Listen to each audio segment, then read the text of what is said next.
Welcome to the third lesson of Heritage Studies on Umthobola's TV. Igama lami ngingu-Patience owakosibanda.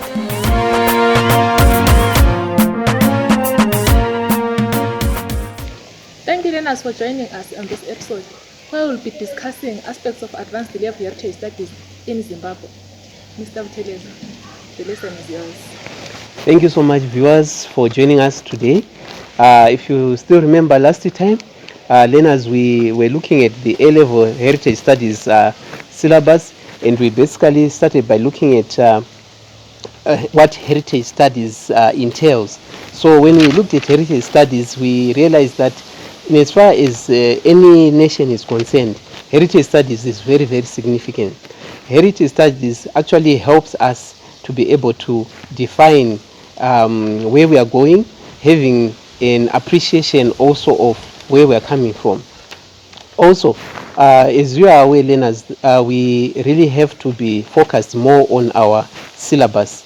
So the A-level syllabus actually tells us that we need to first define culture. So in defining culture, we need to really appreciate that everyone has a culture. There are no people on earth who don't have a culture. So what is this thing called culture? Well, I can say culture is a way of life. People have various tenets or beliefs which they have sort of like evolved, whether by virtue of deliberately or maybe through some form of natural evolvement. However, it is also significant for us to really appreciate that when we look at this concept of culture, sociologists have a way in which they look at culture from the context of values and norms. When you talk about norms, we're just basically talking about what society expects. There are things that, like, the standard of behavior that people really look forward to, which is more of informal. Like, for instance, it can be the way you put on your attire. It can be the way in which you move around. It can be the way in which you actually show respect to your elders. Here I was actually considering an example. Learners, maybe here in Zimbabwe, you are actually aware that when you look at the Venda people, especially the women, the way they respect their elders, or especially the males, is very, very unique. They are supposed to lie prostrate when they are coming into probably into the area where their elders are. So culture has certain tenets which we can also say are dynamic in nature. Why am I saying this, Peshi? I'm basically saying that, like, the interesting aspect of culture is really the fact that it is dynamic. It is not static. No people can actually determine what their culture is going to be in the future. However, the reason why we really have to uphold our culture, it's basically because culture is so important to our existence. So there's a need for us to protect what we have. I will also look at the aspect of maybe values. I've talked about norms. Okay, but I have a question. Okay, yes, Okay. Go ahead. As you said, in culture iqakathekile. Yes. So siyawalandela yini amasiko ethu? Kumbe sesiwalahlile? Kumbe sesithetha amasiko amanye amazwe, sesithetha amasiko abanye abantu? Thank you so much for that important question.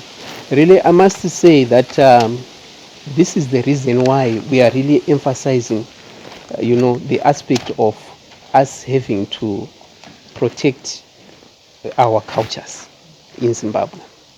This is because if you don't protect your culture, if you don't know your culture, there is a danger that other cultures can actually erode your culture.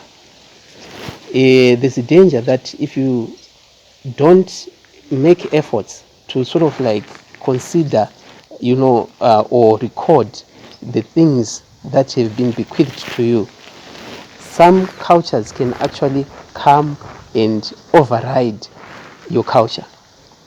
So to answer you, it is a challenge that we're having today because of issues like globalization.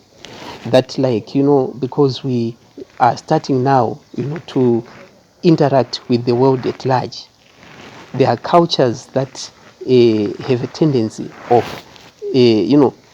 surreptitiously, taking control of other cultures, dominating. So you have asked me a very tricky question, but in all honesty, I must say that we do have a challenge.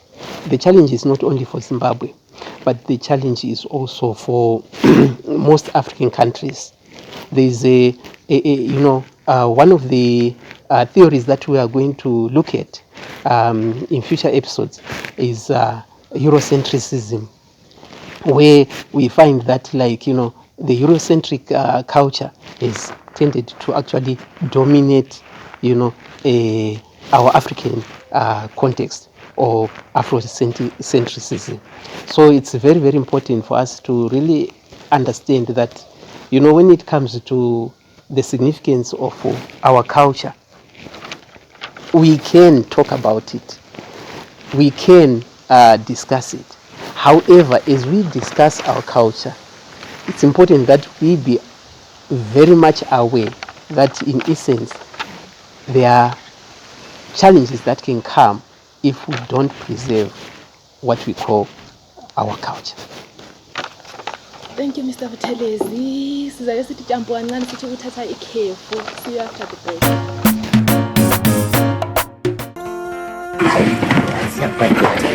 Badala i-4K swipe sathatha konke. All right.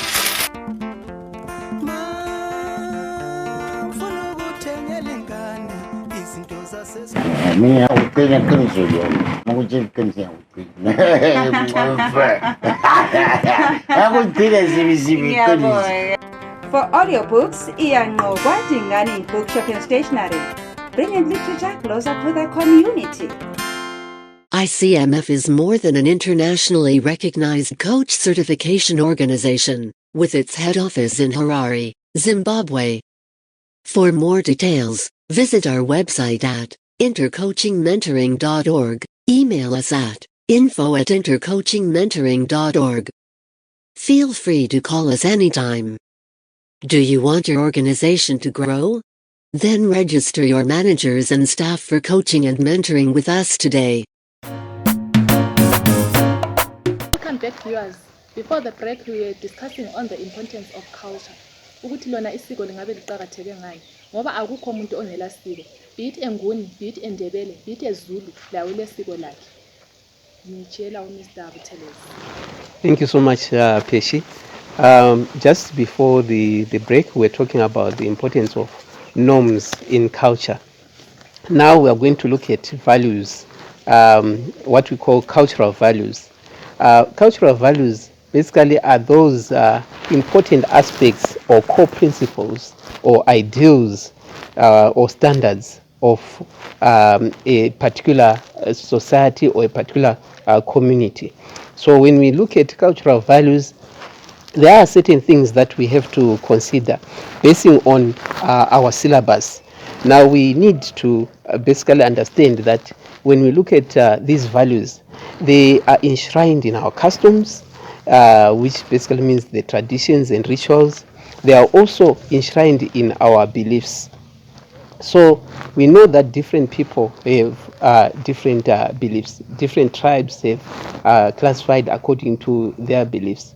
The good thing about culture is that once you respect your culture, or once you value your culture, you are not intimidated in any way by other people's cultures. So, however, having said that, it doesn't mean that that there are no situations of conflict because of misunderstanding of one's culture. There are people for instance, who look down upon other people's cultures. There are people in a different context who actually look down upon their own culture. In future lessons, we're going to explore these areas. However, we need to appreciate that when we look at culture in the context of Zimbabwe, we need to also consider a few of the theories that we have that determine our culture. Significantly, we have what is called cultural determinism. Now, cultural determinism is really the belief that your culture determines who you are. That the way you were raised in your culture maps out the direction of your life. Now, this is an area that sociologists have had an interest in the context that it makes us have maybe a clearer picture of why some people behave the way they behave. For instance, if a culture has a tendency of maybe looking down upon certain things or certain people, right? Here we are exploring the issue, for instance, of gender.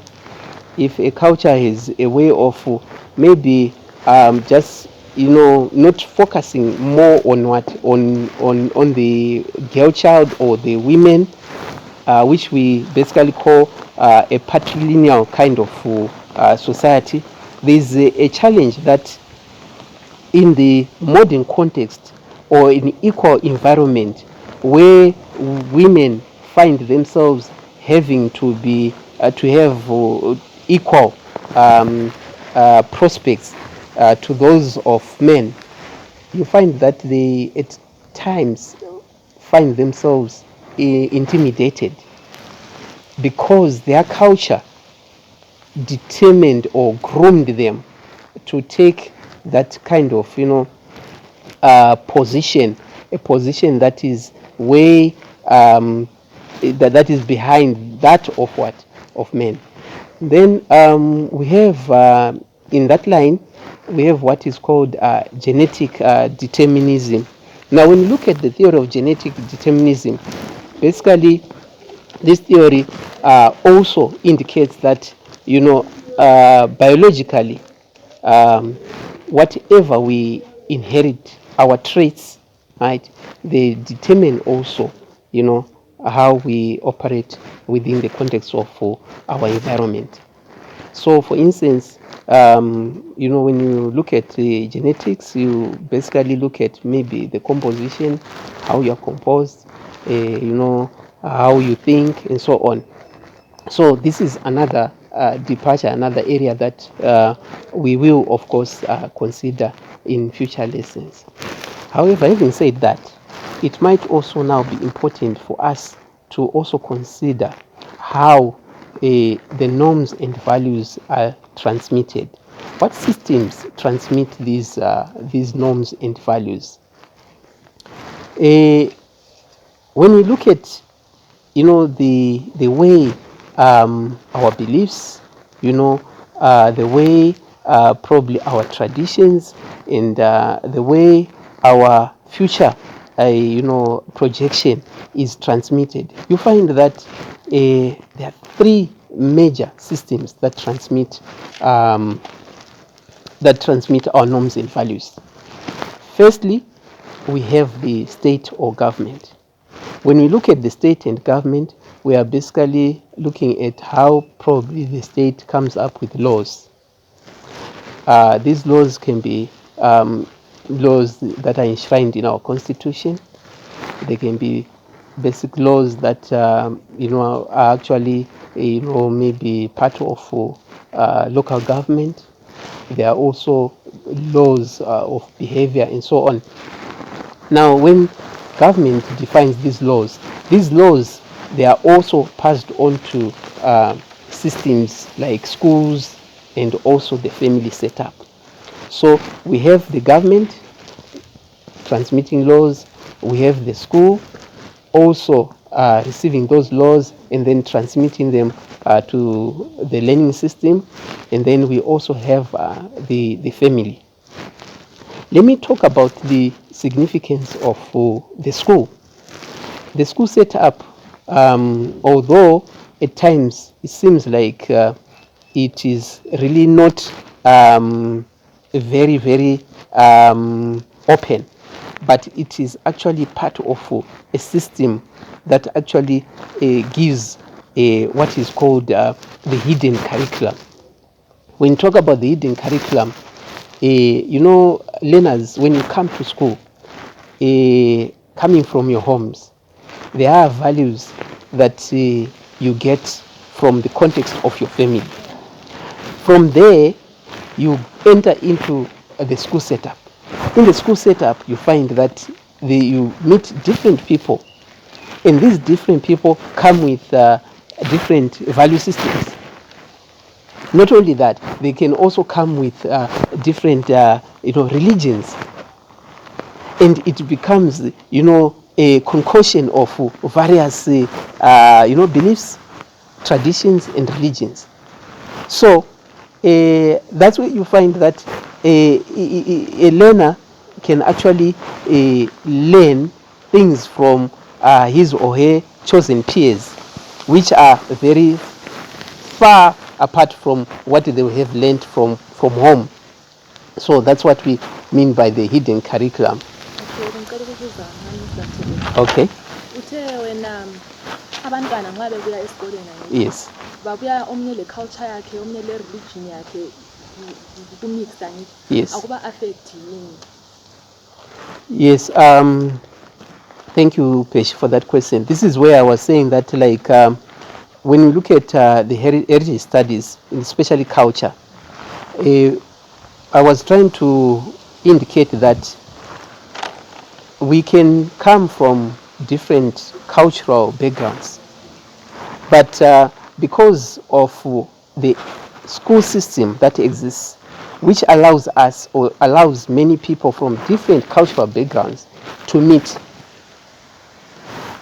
chances are that a person or a learner can actually adopt a new culture, right, from this context of the hidden curriculum. Because remember, we said culture is not static. So this is why, like, you tend to have areas where there is deviance, where a person can depart from what they have been taught, and then at home, and then somehow you find that they now have a kind of new belief systems. So they emanate from that association. So this is the thing that is there, that yes, it does, it can affect depending on how that person has been cultured and groomed. And like I said, there are a number of theories and dynamics also involved, be it cultural determinism, be it probably like also genetic determinism. So it really depends on the context, but it can take place. Okay, thank you, Mr. Vitelas. I think you have come to the end of this lesson. Thank you. We have come to the end of this week's segment. See you next week, same time on Umtombolazi TV. Have a wonderful day. Thank you.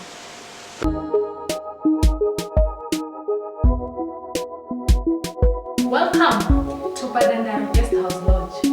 At Padandaro, we offer the following services: intimate weddings, catering services, venues for photo shoots, and conference rooms and accommodation for school workshops.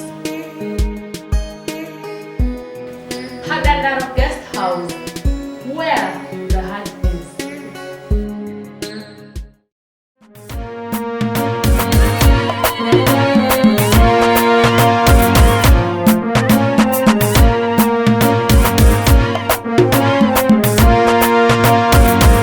Umtombolazi TV. The power of information.